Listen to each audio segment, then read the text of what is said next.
Saludos a todos.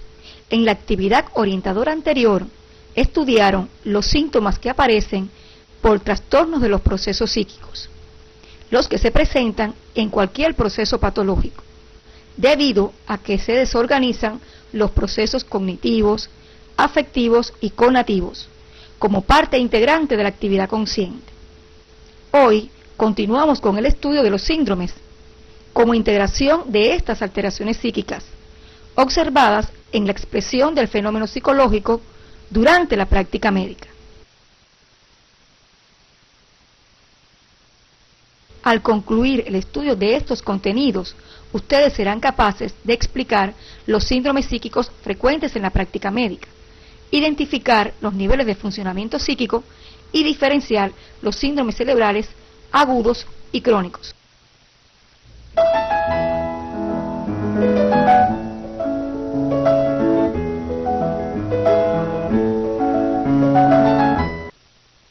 Existe una correlación entre los trastornos psíquicos y los cambios estructurales del encéfalo, por lo que los síndromes psíquicos se separan en dos grandes grupos: los síndromes funcionales y los orgánicos.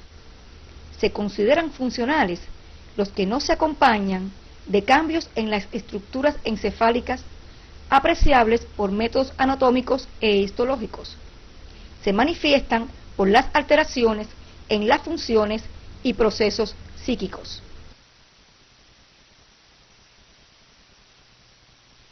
Los síndromes, término ya estudiado por ustedes en Clínica 1, constituyen el conjunto de síntomas y signos, agrupados con cierta regularidad de manera significativa, que puede ser expresión de diferentes enfermedades, lo que facilita el diagnóstico nosológico.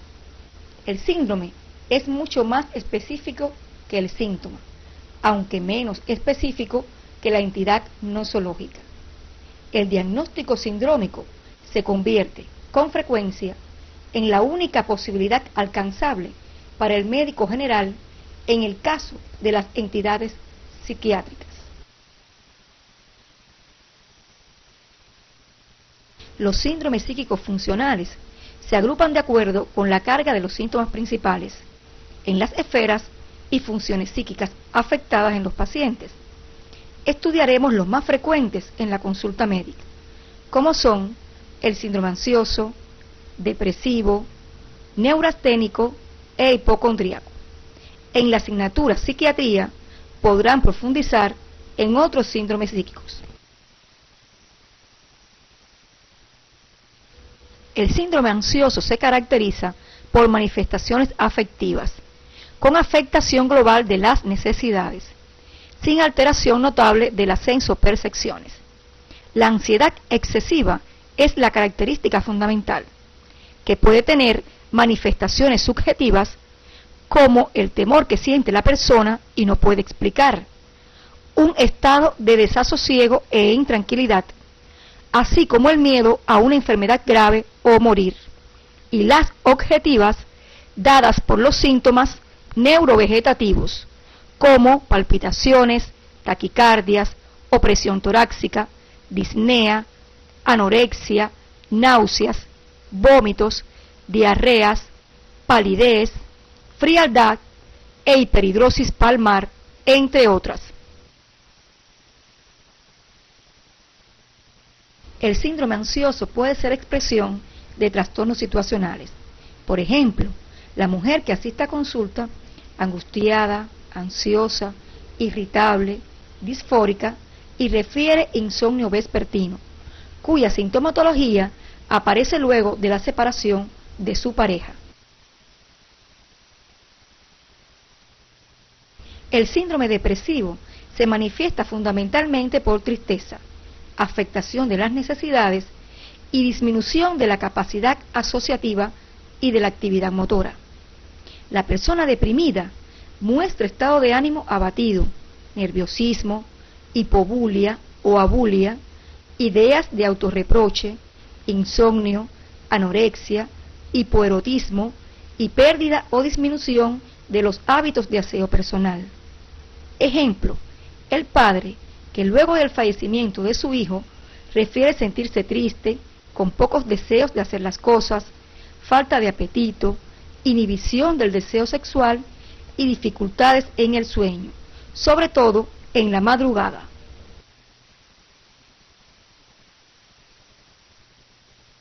Este síndrome puede manifestarse en dos niveles de profundidad: el neurótico, donde los síntomas son atenuados, y el psicótico, en que son más floridos e intensos. En el nivel neurótico, el síndrome depresivo se acompaña de estado de ánimo abatido, anorexia, insomnio, ideas de autorreproche, ansiedad, hipobulia, y forma parte de cuadros situacionales, mientras que en el nivel psicótico la tristeza es más profunda y existen el enlentecimiento del pensamiento y de la actividad motora.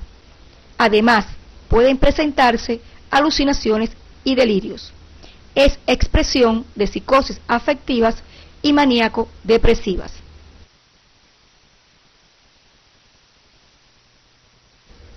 Otro de los síndromes frecuentes en la práctica médica es el neurasténico, el que está constituido por síntomas de cansancio físico y mental, irritabilidad, labilidad afectiva, escasa productividad en el trabajo, dificultades en la concentración de la atención y la memoria, hiperestesia, cefalea suboccipital, así como trastornos digestivos y sexuales. Este síndrome solo se presenta a nivel neurótico. Ejemplo, estudiante universitario que refiere le cuesta trabajo concentrarse en los estudios, tiene bajo rendimiento docente, le molestan los ruidos, padece de cefalea y con frecuencia se muestra deprimido e irritable con sus compañeros de aula.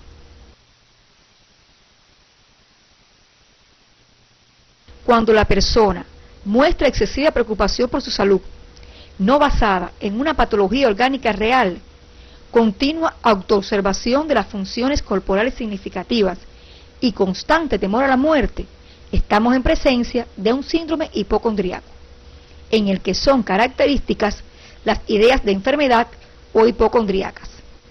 Se puede presentar a nivel neurótico o a nivel psicótico. Ejemplo, el paciente que utilizando terminología médica viene en busca de ayuda, ya que piensa que está enfermo, sin tener justificación para ello. Es capaz de realizarse exámenes médicos riesgosos, transita de médico en médico y de una institución de salud a otra. Pasaremos ahora a describir los niveles de funcionamiento de la psiquis. El que según el grado de severidad de las manifestaciones psicopatológicas puede ser neurótico, psicótico, deficitario o defectológico y psicopático. En el nivel neurótico, el paciente conserva la crítica de su enfermedad, o sea, se reconoce como enfermo. Se evidencian trastornos de tipo cuantitativos, predominantemente en la esfera afectiva. Manifiesta afectación discreta de la adaptación al medio. Este nivel es expresión de conflictos psicológicos mantenidos en el tiempo. Se observa en pacientes diagnosticados con síndrome ansioso, depresivo, neurasténico e hipocondríaco.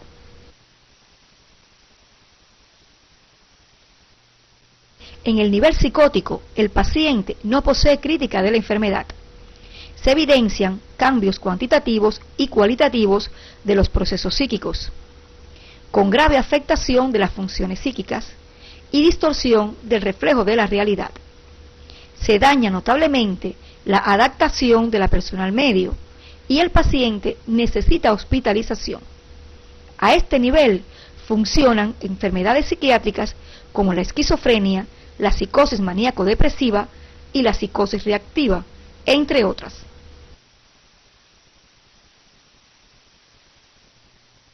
El nivel de funcionamiento psíquico es deficitario o defectológico cuando la persona tiene bajo nivel intelectual, congénito o tempranamente adquirido, antes de desarrollar las potencialidades de la persona, o establecido después de haber culminado su desarrollo. Son personas cuyo funcionamiento deficitario estuvo presente siempre, o desde edades muy tempranas, y otras cuya deficiencia se instaló después de la adolescencia o más tardíamente. A este nivel funcionan los pacientes con síndromes oligofrénico y demencial. Estamos en presencia del nivel psicopático cuando la persona tiene rasgos de personalidad de tipo inadaptativo, patrones de comportamiento que entorpecen el ajuste al medio y que condicionan sufrimiento para sí mismo, para los que lo rodean, o tanto para unos como para otros. En este nivel se expresan los trastornos de la personalidad desde el obsesivo hasta el disocial. De acuerdo a los niveles de funcionamiento neurótico y psicótico, existen dos grupos de síndromes. Neurótico, que se caracteriza por no distorsión de la realidad, personalidad conservada con relativa adaptación al ambiente, juicio crítico del paciente, por lo que puede ser reducido o eliminado por el razonamiento lógico. Y el psicótico, que se caracteriza por marcada distorsión, que incapacita al paciente para el reconocimiento y manejo de la realidad, desorganización y deterioro progresivo de la personalidad, no posee juicio crítico y no tiene conciencia de la enfermedad. Los síndromes psíquicos se denominan cerebrales orgánicos cuando se acompañan de alteraciones de la función del tejido cerebral y sus envolturas, apreciables por métodos anatómicos e histológicos, en dependencia de que estas alteraciones sean reversibles o irreversibles, se denominan síndromes psíquicos cerebrales agudos y crónicos.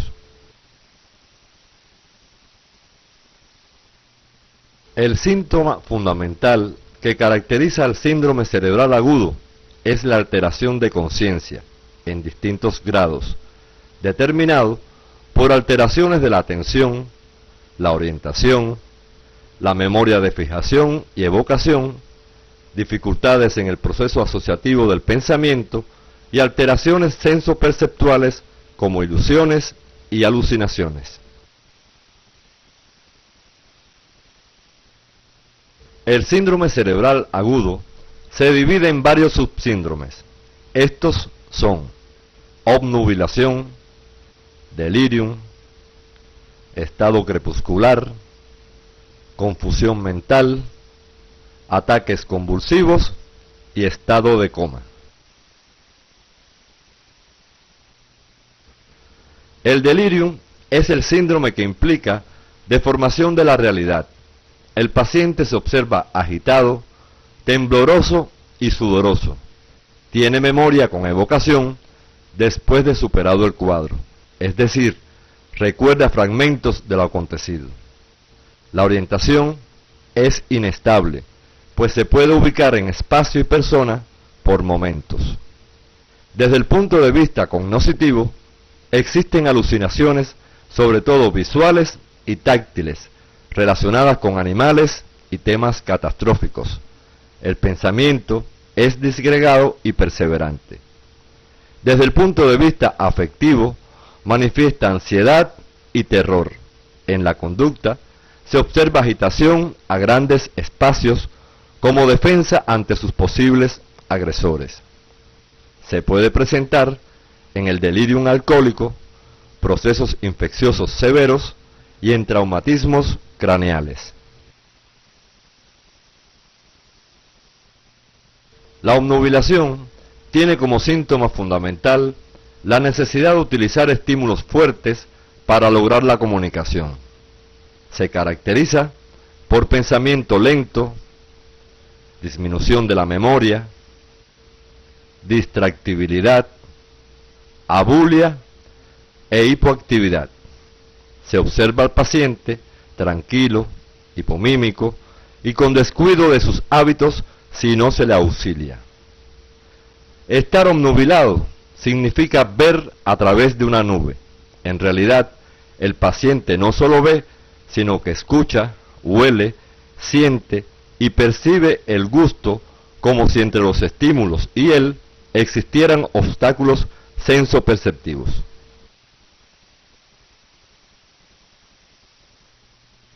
El estado crepuscular es el síndrome que se expresa por la desorientación mantenida y amnesia total después de superado el cuadro. Síntomas que lo diferencian del delirium. Se puede manifestar en dos modalidades, la pasiva u ordenada y la desordenada o agitada, que es la más frecuente. Se puede observar en pacientes histéricos, epilépticos y que hayan sufrido intoxicaciones y traumas craneales. Usted debe revisar las modalidades de presentación del estado crepuscular en el artículo Sindromología que aparece en el CD de la asignatura.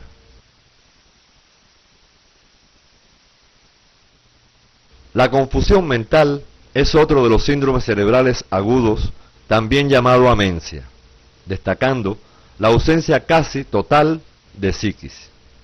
El enfermo muestra agitación, limitada a su cama con movimientos carpólicos o sin propósito, como suele ser enrollar su ropa, expresión facial de perplejidad, memoria y comprensión ausente, está desorientado totalmente. Predominan las ilusiones visuales, pensamiento incoherente e indiferencia afectiva. El enfermo repite movimientos de su trabajo habitual. Es frecuente en las intoxicaciones e infecciones, traumas severos y accidentes cerebrovasculares. Los síndromes, ataque convulsivo y estado comatoso, debe revisarlos en el artículo Sindromología que aparece en el CD de la asignatura.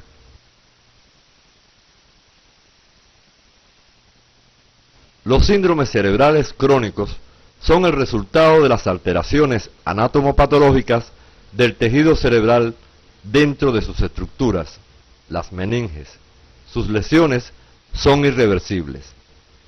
Su síntoma fundamental está dado por los trastornos de la capacidad intelectual y deterioro progresivo de la personalidad. Se subdivide en los siguientes subsíndromes: demencial, oligofrénico y amnéstico confabulatorio.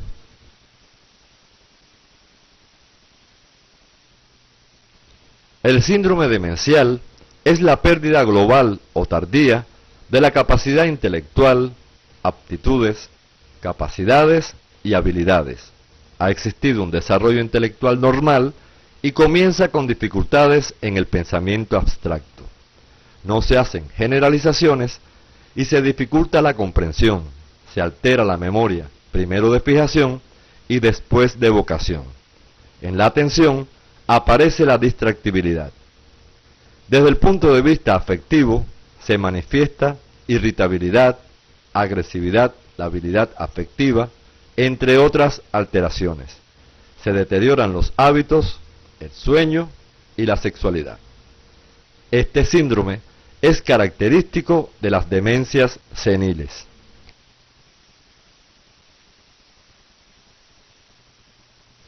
La oligofrenia es la disminución congénita o tempranamente adquirida de las capacidades intelectuales. En este síndrome se observa al paciente distraído, descuidado en su presencia, con pensamiento concreto y memoria mecánica. No presenta alteraciones sensoperceptuales, tiene respuestas afectivas infantiles, con intolerancia a las frustraciones y son dependientes. Las causas del síndrome oligofrénico pueden ser prenatales, perinatales, postnatales o genéticas. Por ejemplo, se presenta en los pacientes que sufren de parálisis cerebral y en diversas formas de retraso mental. Y por último, dentro de los síndromes cerebrales crónicos, tenemos el amnéstico confabulatorio. Se manifiesta con amnesia notable, descuidado, distraído, dificultades en la memoria de fijación. El paciente olvida pasado solo unos minutos, mientras que la orientación está bastante conservada. En este síndrome llama la atención el desenvolvimiento del paciente a pesar de su alteración de la memoria y disminución de la capacidad intelectual. Desde el punto de vista afectivo, tiene rigidez, apatía y labilidad.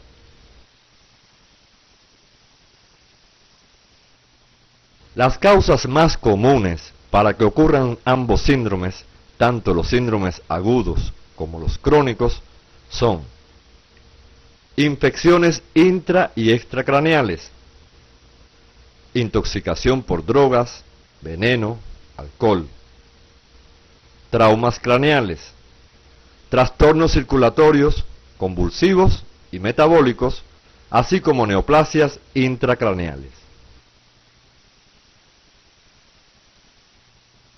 A continuación, le proponemos las siguientes tareas docentes. Número 1. Elabora un cuadro resumen donde aparezcan los síndromes psíquicos frecuentes en la práctica médica, para lo cual debe tener en cuenta los síndromes psíquicos funcionales, ansioso, hipocondríaco, neurasténico y depresivo, y los orgánicos cerebrales agudos y crónicos, los síntomas psíquicos que los caracterizan y el nivel psicológico de funcionamiento de los mismos.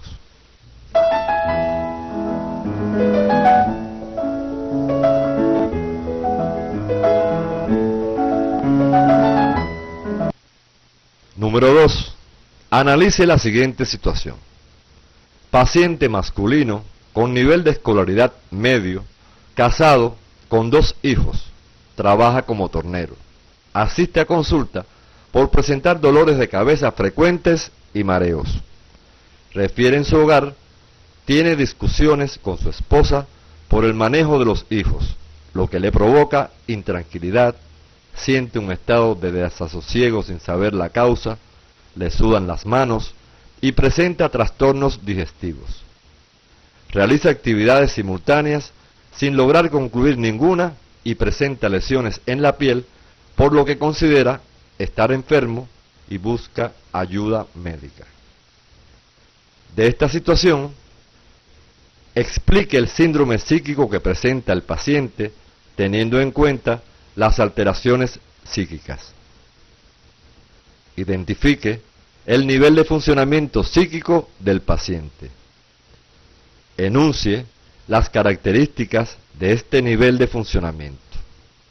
Para la solución de estas tareas docentes, usted debe apoyarse en la lectura del artículo Sindromología y el folleto Psicología y Salud que se encuentran en el CD de la asignatura.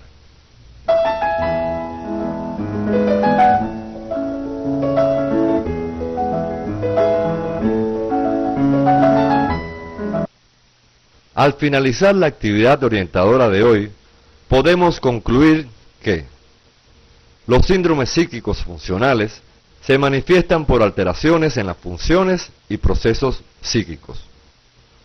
Los síndromes psíquicos cerebrales orgánicos pueden ser agudos y crónicos y se acompañan de alteraciones en el tejido cerebral. Los pacientes que presentan alteraciones psíquicas pueden funcionar a nivel deficitario, psicopático, neurótico o psicótico. En esta actividad orientadora se estudiaron los contenidos relacionados con los síndromes psíquicos como integración de las alteraciones psíquicas, así como los niveles de funcionamiento y los síndromes cerebrales orgánicos agudos y crónicos frecuentes en la práctica médica, con lo que concluimos el tema 2. En la próxima actividad se orientarán los contenidos relacionados con el estudio de las técnicas psicoterapéuticas de utilidad para el proceso de tratamiento y rehabilitación del paciente y la adherencia terapéutica.